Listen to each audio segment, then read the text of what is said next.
নবী সাথে বলুন মৃত্যু বেশ কম আছে কিনা? তারপরও দেখা যায় কিতাবেতে পাওয়া যায় অন্য নবী রাসূলের কাছে আজরাইল যেভাবে যাইতেন আমার নবীর কাছে সেইভাবে যায় না। আমার নবীর কাছে যাবেন আজরাইল, আল্লাহ বলেছেন আজরাইল রে বন্ধুর অনুমতি ছাড়া ঘরে ঢুকবা না, বন্ধুর অনুমতি ছাড়া বন্ধুর রূহে হাত দিবা না, আমি আল্লাহ নিষেধ করে দিলাম। বাবারা ভাইয়ের আজরাইল এসে নবীজি অসুস্থ, চোখের পানি ঝরঝর করে পড়তেছে। আম্মা জান আয়েশা সিদ্দিকা রাদিয়াল্লাহু তাআলা আনহার হুজরায় ছিলেন। আম্মা জান আয়েশা বলেন হুজুর কেন এইভাবে কাঁদতেছেন গো নবী, আপনার কি অসুস্থতার চাপ বেশি, কষ্ট ব্যথা বেশি হইতেছে? আমার নবী কান্দে, আয়েশা রে অসুস্থতার চাপ ব্যথায় কান্দি না রে আয়েশা, আমি কান্দি কিছুক্ষণের মধ্যে আজরাইল আসবে, আমি যদি দুনিয়ার থেকে বিদায় হয়ে যাই আমার এতিম উম্মতের কি উপায়? আমি আমার অসুস্থতার কষ্ট দুঃখের জন্য কাঁদি না, আমি কাঁদি রে আমার গুনাহগার উম্মতের জন্য। কিছুক্ষণ পরে সে ডাকলেন দরজায় আজরাইল, ইয়া রাসূলুল্লাহ দরজা খুলেন। খাতুনে জান্নাত ফাতেমাতুজ জাহরা ঘরে ছিলেন, বললেন আমার নবী ফাতেমা রে দরজাটা খুলে দাও। দরজা খুলতে গেলে ফাতেমা দেখে এমন এক লোক দাঁড়িয়ে আছে যাকে জীবনে কোনোদিন দেখি নাই, অপরিচিত লোক। বলল বাবা এই লোকটাকে চিনি না, দরজা খুলবো। বাবা দরজা খুলে দাও, এই লোকটারে তুমি চিনবা না, লোকটার নাম মালাকুল মাউত আজরাইল, কিছুক্ষণের মধ্যে তুমি ফাতেমা এতিম হইয়া যাইবা। ঘরে ঢুকলে নবীজির পাশে বসতে নবী বললেন আজরাইল কিছুক্ষণ বসো, আমার ভাই জিবরাইল আসো। আদম আলাইহিস সালাম থেকে শুরু করে ঈসা আলাইহিস সালাম পর্যন্ত সকল নবী রাসূলের জীবনী খুলুন, এত সময় কারো কাছে আজরাইল বসে না। আমার নবীর পাশে আজরাইল ঘন্টার পর ঘন্টা বসে রইছে। জিবরাইল এসেছে, হুজুর কাইদেন না, আল্লাহ আমারে পাঠাইছে, আপনার উম্মতের কোনো সমস্যা নাই, আপনার বিদায় আনতে, আপনার বিয়োগ আনতে, আপনার সকল উম্মতের দায়ী দায়িত্বের জন্য আমার আল্লাহ গার্জিয়ান হইয়া গেছে। হুজুর আমার আল্লাহ বলেছে আপনার উম্মতের কোনো না কোনো উসিলা দিয়া জান্নাতি বানাইয়া কবরে নিবে, যেমন আজকের মাহফিলটাও এমন একটা উসিলা হয়ে যেতে পারে। একবার বলুন আল্লাহু আকবার। হুজুর কাঁদবেন না, এই মুহূর্তে আর কাঁদতে হবে না। আমার নবী বলেন এরে জিবরাইল আমি একটা কথা আমার আল্লাহর কাছে বলে দিতে চাই। কি কথা? আমি নবী হাসরের মাঠে আমার একটা উম্মত বাকি থাকা পর্যন্ত, জান্নাতবাসী না হওয়া পর্যন্ত আমি নবী হাসরের মাঠ ছাড়বো না। আমার আল্লাহ বলেন কথা দিলাম গো বন্ধু, তোমার একটা উম্মত বাকি থাকা পর্যন্ত আমি আল্লাহর জান্নাতের দরজাও বন্ধ করব না।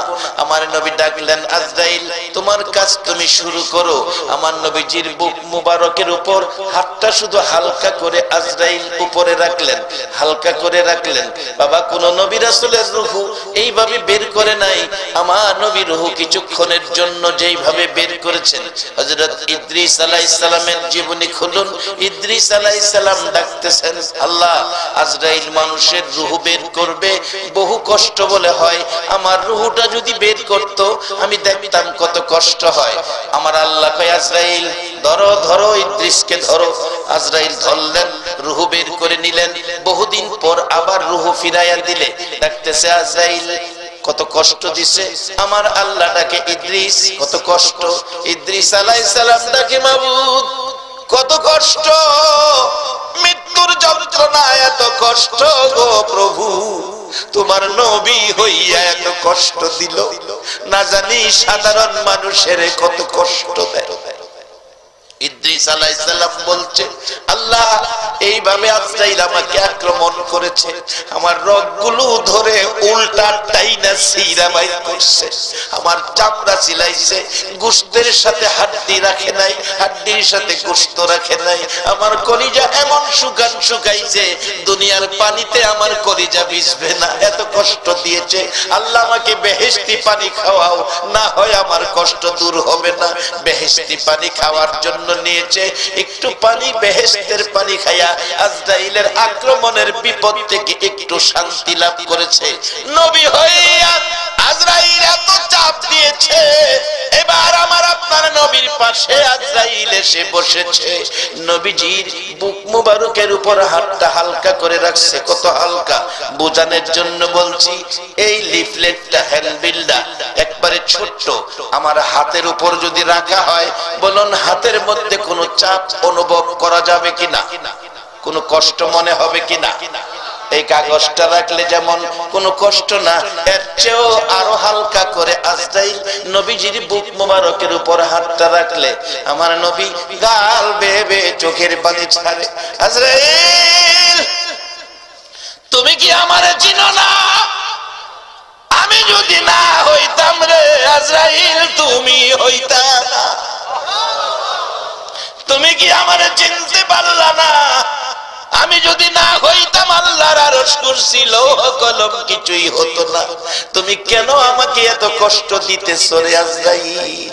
আজরাইল বলেন, ইয়া রাসূলুল্লাহ, আমি তো কষ্ট দেই নাই, শুধু কাগজের মতো হালকা করে হাতটা আপনার উপরে রাখছি। আমার নবী কান্দে, আজরাইল তুমি তো বলতেছো হাতটা হালকা করে রাখছো, আমি দেখি রে আজরাইল এত কষ্ট এত ব্যথা পাইতেছি, মন কয় আমার বুকের উপর যেন 7টা আকাশ 7টা জমিন পুরাটাই বুকের উপর চাপাইয়া দিছো।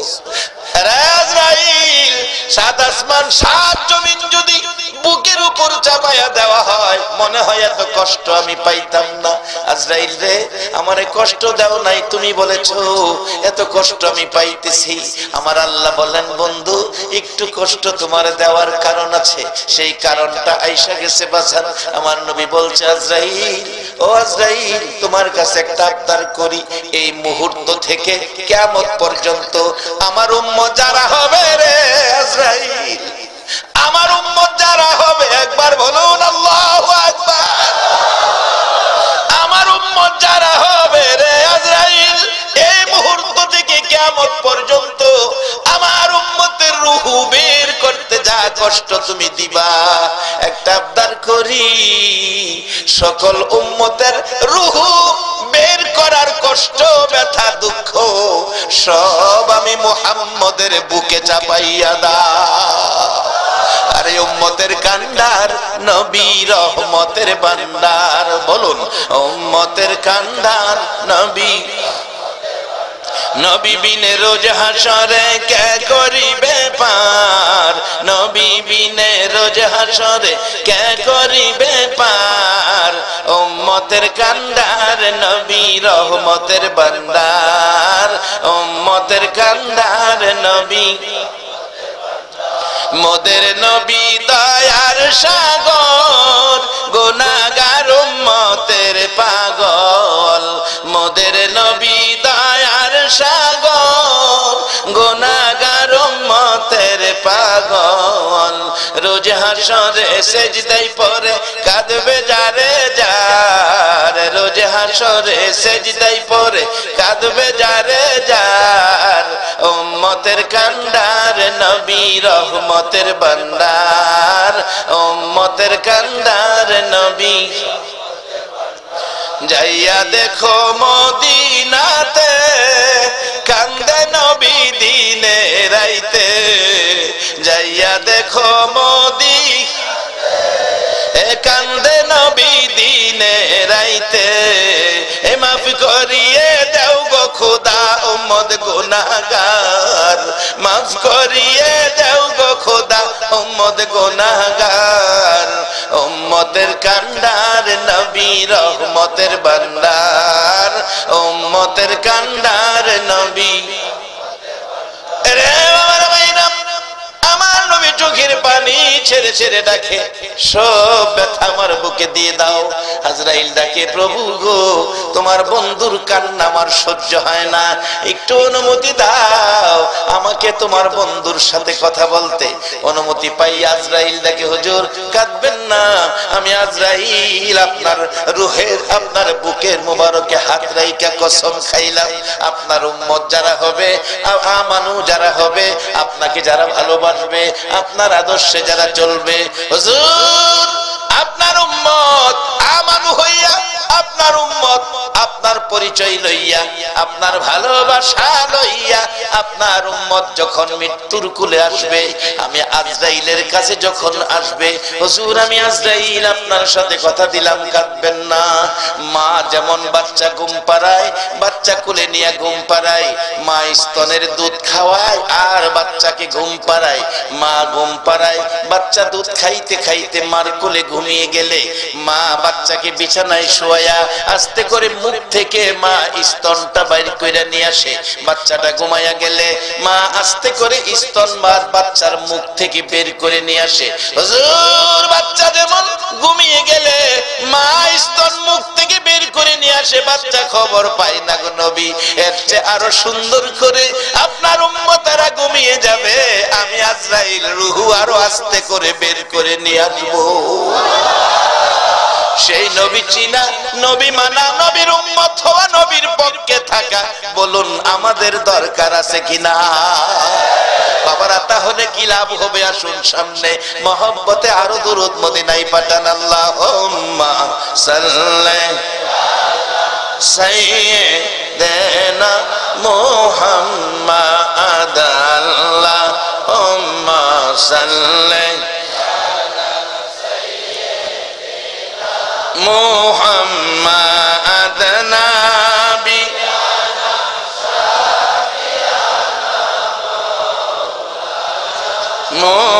মুহাম্মাদ নাবি মাওলানা দিবানিশি মনের আমার আর দিও না যন্ত্রণা, দিবানিশি মনের আমার আর দিও না, না হায়রে দানে যদি হইতাম দনি যাইতাম সু, হায়রে দানে যদি হইতাম যাইতাম সোনার মদিনা। আল্লাহুম্মা সাল্লি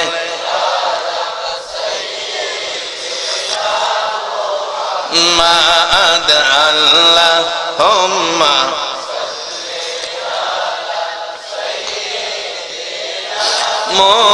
মুহাম্মাদ নাবিয়ানা মাওলানা মুহাম্মাদ নাবিয়ানা মাওলানা বালাগাল উলা বিকামালিহি কাশাফাত দুজা বিজামালিহি হাসনাত জামিউ খিসালিহি সাল্লু। শামাউন বলেন, এরে হাসান বসরি আমার এতদিনে এই পরামর্শটা দিলি, আমি আমানু হব, আখিরি নবীর উম্মত হব, আমি কালিমা পড়ব, তবে শর্ত হলো আমার নবীর হাদিস শর্ত পেয়েছি, মান ক্বালা লা ইলাহা ইল্লাল্লাহু ফাদাখালাল জান্নাহ। হাসান বসরি রে তুমি একটা লিখিত দাও, তুমি একটা লিখিত দাও, তুমি যে আমারে কালিমা পড়াইছো, আখিরি নবীর উম্মত বানাইছো, আমানু বানাইছো। আল্লাহ ওয়ালারা, আল্লাহর ওলিরা কি করে? আমানু বানাইছো, তুমি একটা লিখিত দাও, আমি কবরে যাইয়া প্রশ্নের সম্মুখীন হলে লেখাটা দেখাবো। আর কিছু আনতে পারি নাই, এই যে দেখো শামাউন আমানু হয়ে আসছে, হাসান বসরি রহমাতুল্লাহ আলাইহি কালিমা পড়াইয়া আমাকে আখিরি নবীর উম্মত বানাইছে। আরে হাসান বসরি শুধু লেখাটাই নয়, আমার মৃত্যু হয়ে গেলে কালিমা পড়ার পর তুমি আমার নিজের হাতে গোসলটা দিও। বাবারা গোসল দিবে, বড়ি পাতার গরম পানি, সাদা কাফন পরাবে প্রত্যেকের। এই বাবা আমি সহ আমি নিজে এখন থেকে নিজের প্রস্তুতি করতেছি। একটা ছেলেরে মাদ্রাসায় দিছি, ছেলেটা আলেম হবে, ক্লাস 9 পড়তেছে, এই বছর 10 উঠে গেছে, আলেম হবে। আমি বলেছি বাবা জানাজার নামাজের নিয়ত ভালো করে শিখো, তোমারে মাদ্রাসায় পড়াইছি তোমার রোজগার খাওয়ার জন্য নয় গো বাবা। আমার যেদিন মৃত্যু হবে সাদা কাফনের প্যাকেট হব, যেদিন আমার জানাজার সামনে শুয়াইয়া তোমার বড় ভাই আমার বড় ছেলে চোখের পানি ছেড়ে ছেড়ে বলবে আমার বাবারে মাফ করে দিও, সেদিন তুমি আমার ছেলে আলেম হইয়া তুমি আমার জানাজাটা পড়বে, এটাই জীবনের শেষ আশা। বাবারা মুর্দারকে গোসল দিয়ে কাফন পরাইয়া মাথার বানটা খুইলা রাখে লোকেরা দেখার জন্য। এমন সময় মাথার বান যখন আবার দিয়ে ফেলে মুর্দার কাঁদতে থাকে, ও আমার বন্ধুরা আমার এতিম বাচ্চাটা কাঁদতেছে, তোমরা আমার বানটা খুইলা দাও, আমি আমার বাচ্চাটারে আরেকটা বার দেখা যায়। বলুন এই সময় আমাদের প্রত্যেকের সামনে আসতেছে কিনা?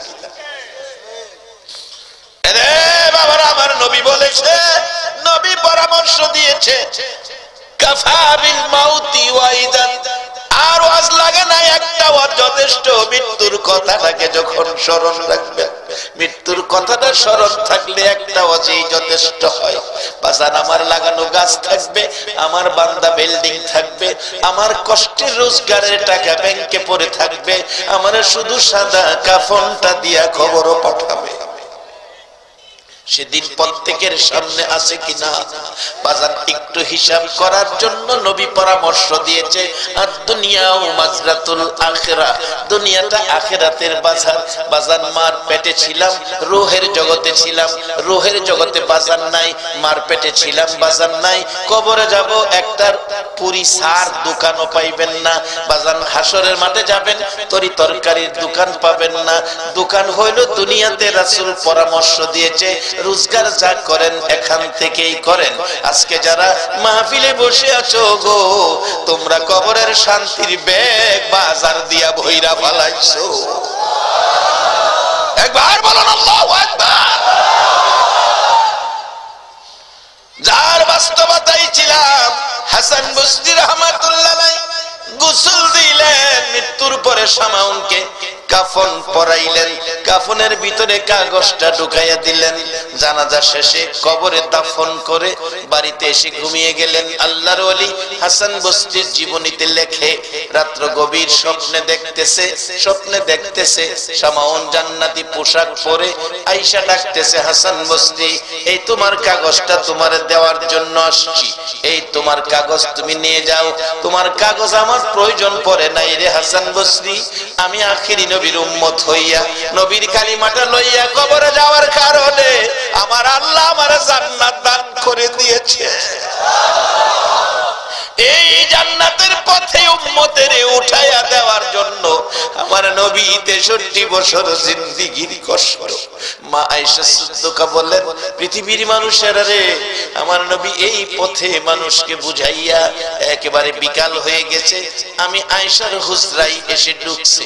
আয়েশা বলছে, আয়েশা পেটে বড় খিদারে, খাবারের কিছু আছে কিনা? রাসূলকে বললেন, হুজুর ব্যবস্থা আছে, আপনি বসুন। নবীজি বসে গেলে একটা প্লেট সামনে রাইখা দস্তরখানা বিছাইয়া একটা খেজুর মা আয়েশা সিদ্দিকা নবী পাকের সামনে রাখলে আমার নবী একটা খেজুর দেখে খায় না, খেজুরের দিকে তাকিয়ে আছে। একটা খেজুর আয়েশা দিল, তাতে বোঝা যায় ঘরে বুঝি আর খেজুর নাই। আমার পেটে যে খিদা, একটা খেজুর যদি আমি খেয়ে ফেলি তাহলে আয়েশা তো না খায়া থাকবে। আমার নবী কি সুন্দর আদর্শ, কি চিন্তা নবী করতেন, কি জিনিস উম্মতের জন্য রেখে গেলেন, কত ভালোবাসার পথ দিয়ে গেলেন। আমার নবী একটা খেজুর একা না খাইয়া এটাকে মাঝখানে বন্টন করে অর্ধেক খেজুর খাইয়া পানি পান করে চলে গেলেন। মা আয়েশার সিদ্দিকের উদ্দেশ্যে অর্ধেক খেজুর রেখে গেলেন। রাত্র আবার হুজরায় এসে ফিরে ডাকে, আয়েশা খাবারের কিছু আছে কিনা? মা আয়েশা সিদ্দিকা বলেন, হুজুর বসেন, খাবার আছে। অর্ধেক খেজুর নিয়ে সামনে হাজির করেছে। আমার নবী অর্ধেক খেজুর দেখে গো গাল বেয়ে চোখের পানি পড়ে। রে আয়েশা, তুমি কি খেজুর খাও নাই? হুজুর আমি খাই নাই। আপনি সারাদিন উম্মতের জান্নাতি বানানোর জন্য কষ্ট করেন গো নবী, আপনি আয়েশা না খাইয়া ঘুমাবেন এটা সম্ভব নয়। আমি আয়েশা করে থাকি, কষ্ট করি না, আমি না খাইয়া ঘুমাইতে পারি। হুজুর আপনি খেজুর খান, পানি পান করে আপনি নবী ঘুমান। আমার নবী খায়া না খায়া গো উম্মতের এই পথে আছে। আজকে কারা গো 1400 বছর পর আমার নবীর কষ্টের এই পরিবেশ লইয়া বসে আছে। আমার মন কয় তোমাদের জন্য আমার নবী ফুলসিরাতের ঘাটে বসে থাকবে। এই কষ্ট নবী 63 বছর জিন্দেগি করেছে এই পরিবেশটা পৃথিবীতে কায়েম করার জন্য। বাবা একটা দিন নবী দেখলাম না, মক্কায় জন্ম হয়েও এইভাবে আসতে পারে না আবু জাহেল, আসতে পারে না আবু লাহাব, আসতে পারে না উতবা শাইবা, আর আমরা 6000 কিলোমিটার দূর 1400 বছর পর একটা দিন নবী দেখার ভাগ্য হলো না। তারপর আরামের ঘুম হারাম করে এই নবীর উম্মত হইয়া নবীর রেখে যাওয়া কোরআন সুন্নাহর পক্ষে বসা আপনাদের ভাগ্য যে কত। আল্লাহু আকবার।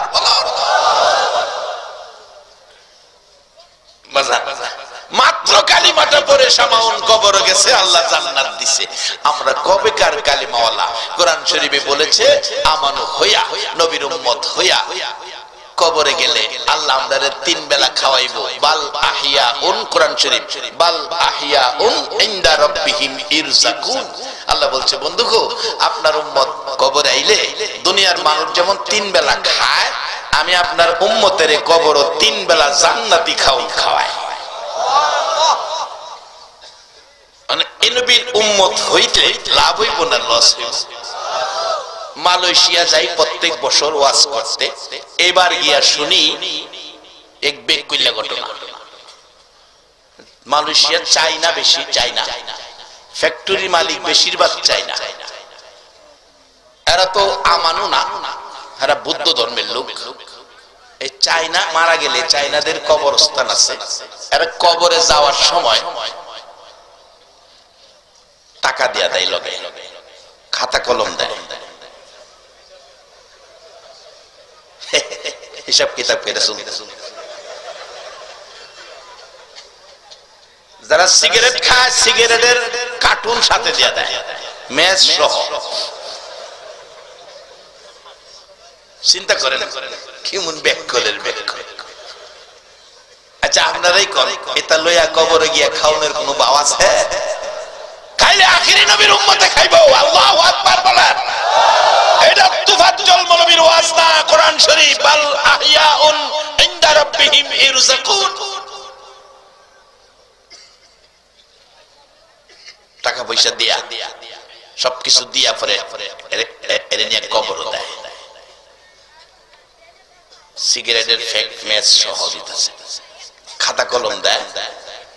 তারপরে একটা বড় ধনী আর কি, এটা বড় ধনী মালাই বাসায়, এটার একটা ধাতু যেটা বেশি বড় লোক। এবার বলে একটা বেশি বড় লোক মরছে, বড় ধাতু, এটার 6 লক্ষ রিঙ্গিত সাথে দিয়া কবর দিছে। 6 লক্ষ। 1 টাকা মালয়েশিয়া, আমরা দেশে 20 টাকা। 1 লক্ষে 20 লক্ষ, 6 লক্ষ হইলে 1 কোটি 20 লাখ টাকার সাথে দিয়া হেরে কবর দিছে। হ্যাঁ বলে গিয়া কিনা খাইবো। রাসূল কইছে আজ দুনিয়াও মাজরাতুল আখিরা, দুনিয়া হইলো আখিরাতের বাজার। এখানতে বাজার করবেন, কবরে গিয়া খাইবেন।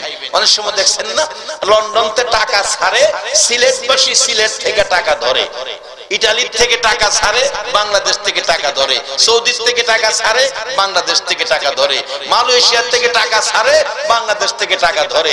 নবী কইছে দুনিয়া থেকে রুজি রোজগার ছাড়ো, কবরে গিয়া রুজি রোজগার ধরো।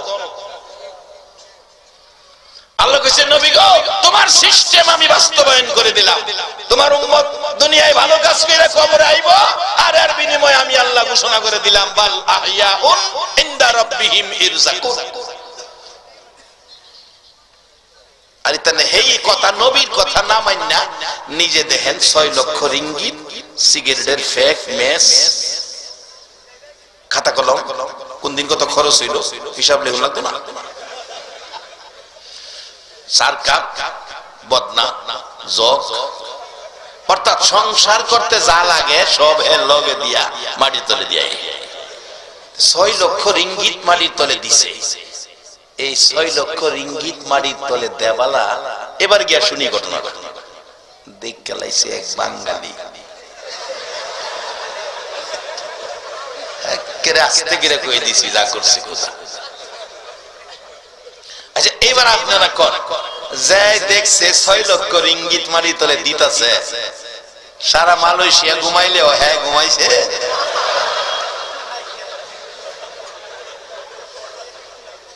আরে 6 লক্ষ রিঙ্গিত তো একদিন খরচ করা শুরু করলে একদিন ফুরাইয়া যাইবো, এরপরে আর ঘুমায় না।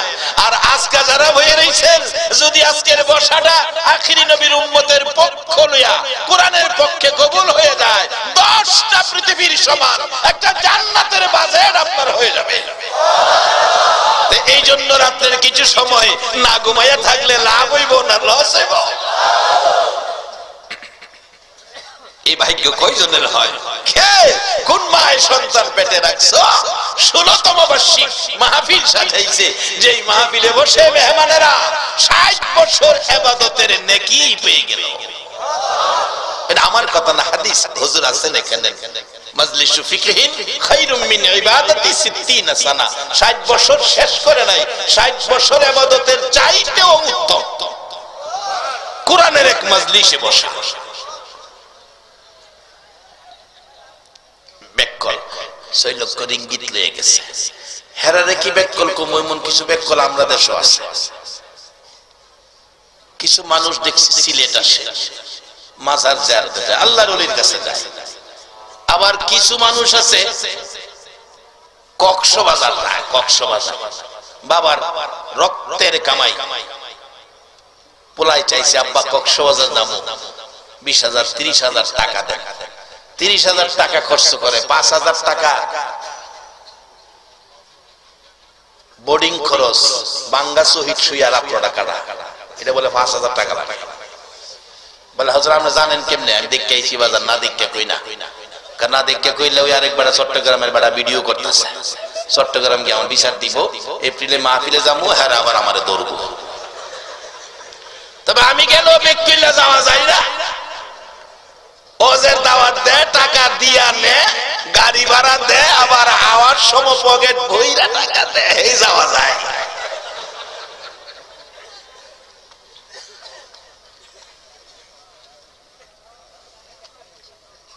গিয়া দেখি এই বেকল ফুলাফান গুলি এই বাবার এই কষ্টের টাকা লইয়া এই হোটেল ভাড়া কইরা থাকে।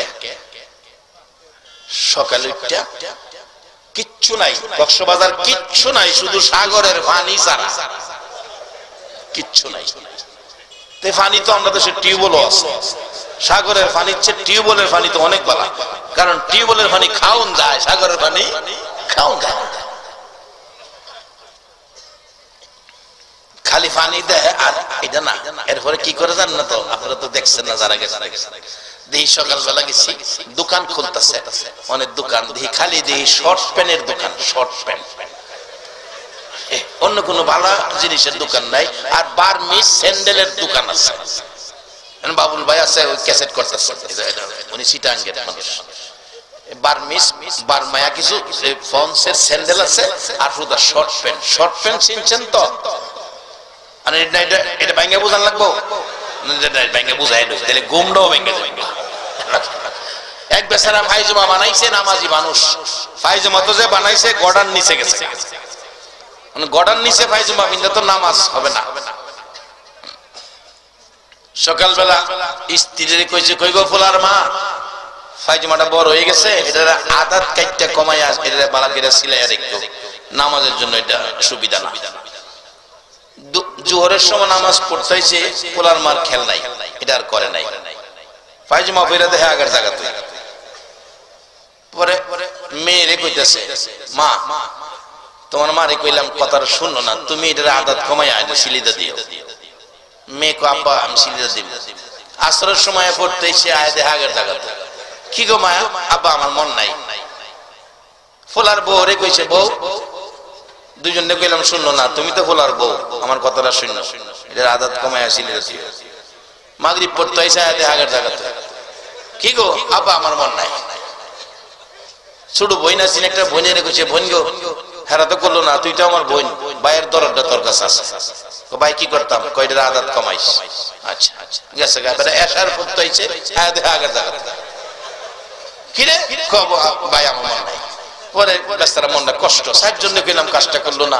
পরের দিন সকালবেলা ঘুম তুইটা কেউ উঠছে না ঘুমতে, বাড়ি অনেক স্বামীর মনে কষ্ট দিচ্ছি, স্বামীর মনে কষ্ট দিলে এটা আল্লাহ মানতো না, কাজটা খারাপ করছি। তাড়াতাড়ি কেউ ঘুমতে না উঠবার আগেই এটা আদাত কাইটা সিলি দিয়ে ধুয়ে রাখছে। মেয়ে ঘুমের থেকে উঠতে কয়, আব্বার মনে কষ্ট দিছি, মা বাবার মনে কষ্ট দেওয়া বড় ব্যথা। মেয়ে ওটা আদাত সিলি দিয়ে ধুয়ে দিছে।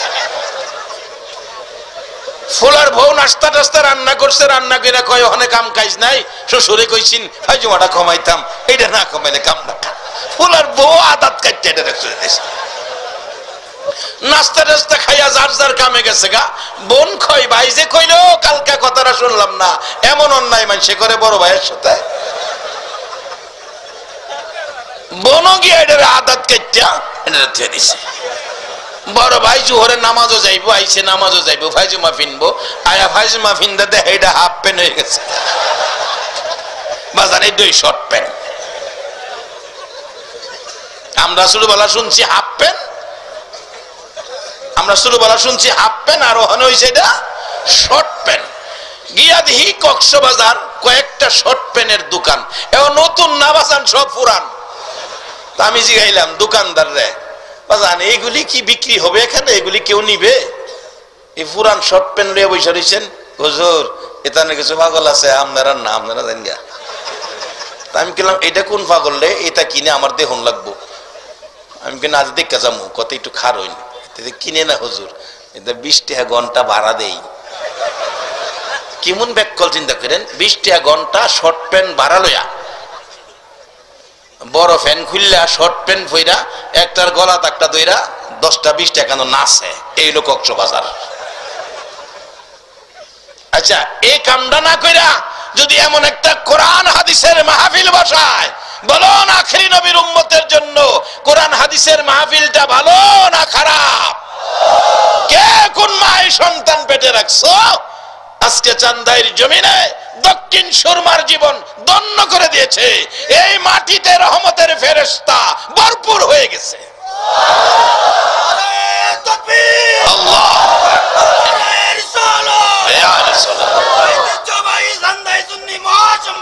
জিন্দাবাদ, মারহাবা মারহাবা, সবাই মারহাবা বলুন, মারহাবা।